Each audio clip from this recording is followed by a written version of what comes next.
God bless America. Hello, everybody. I am the Talk Radio Protege. This is the Protege program. Welcome back. Thank you for joining me.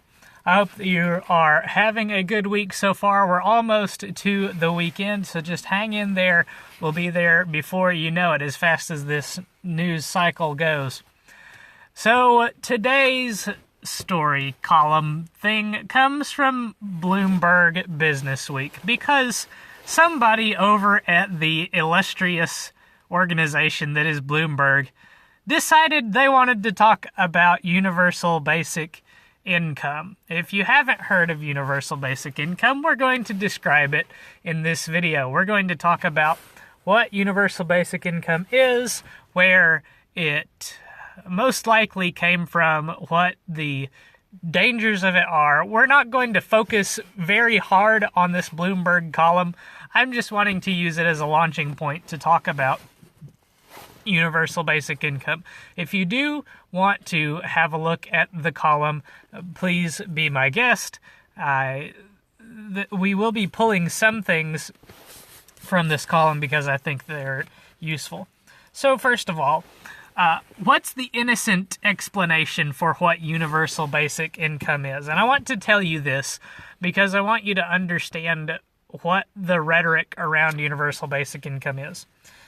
The innocent version of UBI, well, I will be calling it for the rest of this video, is a check to you from the government to keep you at or above the poverty line. I think in the United States especially, that's a good basic understanding of what UBI is.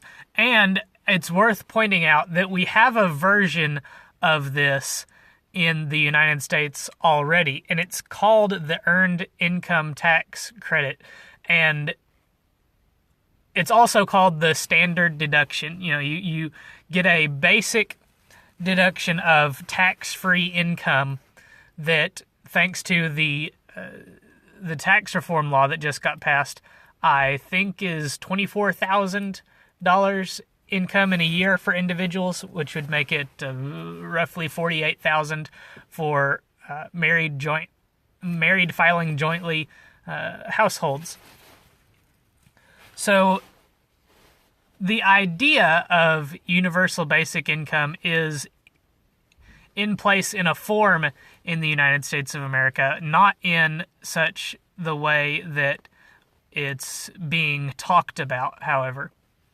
Because, of course, in order to receive the universal basic income in the United States of America, you have to earn so little money that you get paid by the IRS because you overpaid your taxes throughout the year. You also have to pay taxes on your income in the first place in order to receive the United States version of universal basic income. For instance, extremely rich individuals don't benefit from our version of UBI. Even upper end middle income. Wow, what's the word that I'm looking for here? The upper end of the middle class isn't even benefiting from our version of UBI. So where did the idea for UBI come from? Well, proponents will tell you that it comes from a few places. One of which is that the idea is to help out the poor and downtrodden. If you're down on your luck, if you're having a bad time, if you're poor and not able to earn a lot of money by yourself, the government's going to provide you with UBI so that you can get along, so that it'll keep you up above the poverty level, so that you can live your life without the pressure of having to worry about where your next meal comes from. The idea is also to provide an economic boost to those living on the bubble. If you have ever lived paycheck to paycheck, I think you could easily understand the allure of getting an extra $500 to $1,000 a month to just help you out. when I first took this job that I've been working at for the past year and a half or so, for the first 6 months, my wife and I lived exclusively on my income, and we moved into a bigger, nicer apartment, so our rent was more expensive than it had been. We were spending more money on gas because I was having to drive longer distances to work. My wife wasn't working at all, so we kind of lived on a somewhat tight budget. But when my wife took the job that she is now working, she began to earn some extra money, and it really helped us out. It really, we tremendously felt the impact of her paycheck on our budget. So you can imagine just how beneficial, so I can imagine anyway, just how beneficial getting an extra check from the government every month could be. The other thing that it's supposed to do is right economic injustices, and you get to say right economic injustices like you're a paladin from Dungeons and Dragons or something like that. We're taking money in taxes from all these rich individuals, and we're giving it away in free money to all these poor, downtrodden individuals. And don't we just feel virtuous giving all of these other people's money away? The other thing that it does, I didn't write this down in my notes, but it is addressed in the Bloomberg article, is that it is designed to ease the transition of our economy from a human manufacturing economy into a automated manufacturing economy. We're already heavily in that position. Many factories are making devices like cars or batteries or other devices through automation, and there's not a lot of human hands involved in the manufacturing of many of our devices these days. And so universal basic income is an alluring alternative to demanding that people become proficient in working on the automated devices that are going to replace them in their menial jobs. And everything that I've just said, the helping out the poor and downtrodden, providing an economic boost for those living on the bubble, righting economic injustices, and replacing people's menial manufacturing jobs can be found in some version in this Bloomberg column. What they don't talk about are what detractors are saying is the origin of this policy. And if I understand, if I were to try and describe where the origin of UBI is, I might say it like this: that universal basic income is an invention of totalitarianism designed to addict and enslave the masses on government freebies. It confiscates the fruits of the labor of the fiscally savvy or technically skilled in order to redistribute those funds to those less so inclined. And I say this because I perceive certain dangers with UBI. The first is that it tremendously expands the power of the government. And this is the first big thing for me because it is the large government is something that I fear the most. And it surprises me that the same people that say that the police are evil, that the police are racist, that they're dangerous, are also saying that they should be the most powerful entity on the planet. But I'm reminded of proverbs like the following: the borrower is servant to the lender. You think about the way that the government gives people money. The way that government usually gives people money is through a loan, and you get a government loan in order to do a very specific, particular thing. There are certain government programs that will give you free things, effectively giving you free money that you can only spend on a certain thing. And the government thinks that there's such a particular way that the money must be spent that you're not allowed to spend it yourself. The government must spend that money for you and provide you with that good or service that they're giving you in exchange for your tax dollars, basically, and calling it free. To if we were to give the government this kind of power, to give people money in exchange for nothing, it's a step forward down the path to socialism from Social Security. The idea of Social Security is that you pay into the government system, and then when you retire, the government repays you for what you paid in. At least the idea is somewhat similar to storing away money yourself to draw on yourself at a later date. The government is just, quote, helping you do that with Social Security. But with UBI, the government is, instead of at least presenting the illusion that you're paying into the system that you're withdrawing from, the government has now removed all illusion and is simply giving you money, quote-unquote strings-free, quote-unquote free money, that you are to do with whatever you like. And that's one of the things that Bloomberg focuses on in this column, is that this Finland government experiment is giving money to Finnish nationals in order for them to allegedly do whatever they want with it. But the United States government is, I don't know much about the Finnish government, but the United States government never gives away money for you to do whatever you like with it. We do food stamps, and you're supposed to spend it on very specific food items. That's free money given to the poor, and you're supposed to spend it very specifically.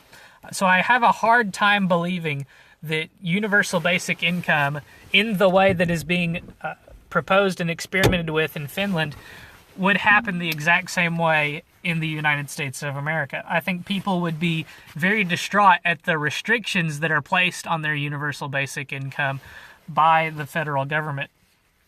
And it just goes back to the saying that the borrower is servant to the lender. If the government is giving you money, there's going to be strings attached to it. It's just a tremendous power grab.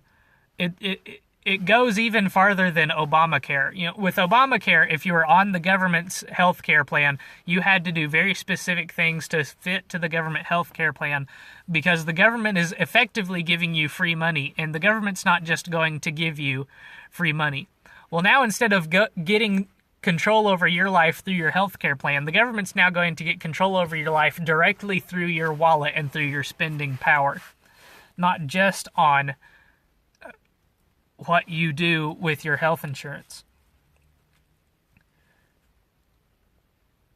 It's also a tremendously expensive proposition. Even for small UBI experiments that target a few thousand people, one of them is described in this column, the cost is in the billions of dollars. So you can imagine how much money it would cost to write checks for every individual to cover a country of hundreds of billions of people.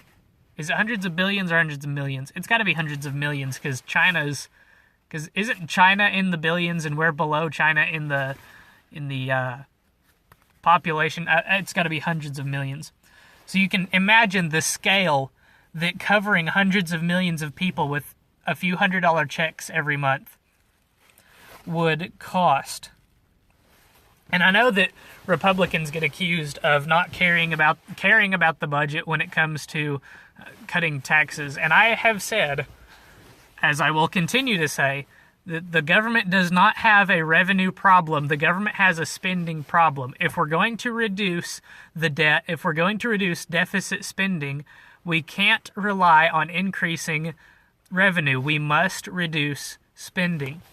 And one headline from the Drudge Report yesterday, I almost decided to talk about it, but I just didn't think that there would be enough to say to justify making a video. But I think that this segues directly into that conversation. There was a headline on Drudge Report yesterday that said the Chinese government, or maybe it was Chinese banks, I'm not for sure, was considering stopping the purchasing of U.S. government debt. And the stock market, trembled a little bit at that thought. That is the big problem that we face with having this mountain of debt that will someday, probably sooner rather than later, become insurmountable. That if you have this mountain of debt like the United States does, then we're beholden to the people that have our debt, namely China. There are probably other governments and organizations that have purchased heavily United States debt because you take on someone's debt with the promise that it will be paid back. The bank loans an individual money with the promise that the money will be paid back. And if faith in the promise that that money will be paid back is shaken, then it's going to shake the relationship, not just between the bank and the consumer, but also with the bank and the rest of everybody else that they're serving, their depositors, other debtors. And when China says that it doesn't have the faith that the United States is going to pay back its debt, that rocks the world. That could potentially plunge us into an economic collapse, the likes of which we have never, ever seen before. I would expect worse even than the Great Depression. Naturally, I don't have any experience or expertise in those things, but you can't help but sense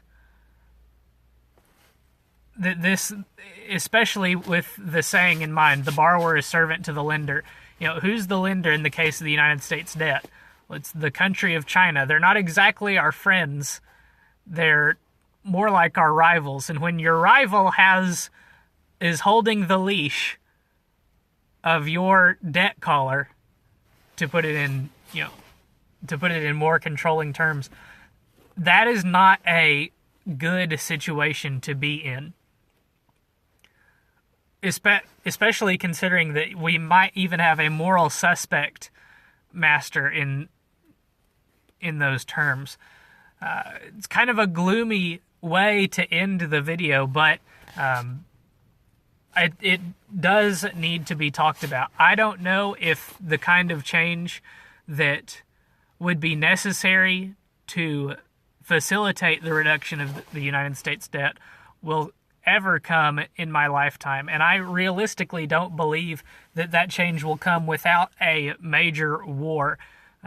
I would expect that it would happen like this. You know, one day China comes knocking to collect on the debt that it's been promised the United States will pay. The United States says we can't pay, and the Chinese say, well, we're going to take it out of your hide then. And we go to war. We have a big world war.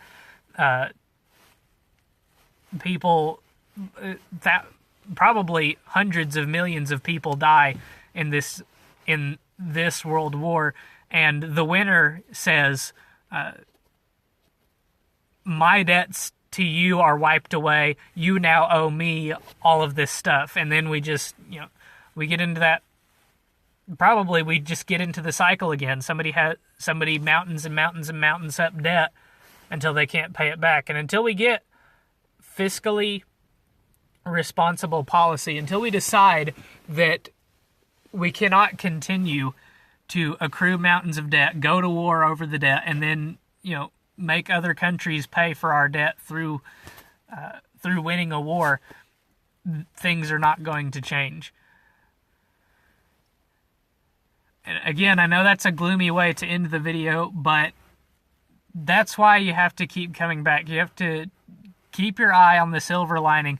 Keep living in such a way that you are going to be as safe as possible. Keep living in such a way that your mind is at ease, that you know that you're taking care of your own business, you're doing things the right way. Again, thank you so much for watching. I'm glad that you decided to join me today. Thank you for making it to the end of this video. If you enjoyed, leave a like. Let me know in the comments. If you really enjoyed this video, hit subscribe, hit the bell for notifications so that you don't miss a single video, because I'm uploading every single weekday. Again, thank you for joining me. Until next time, good night and God bless.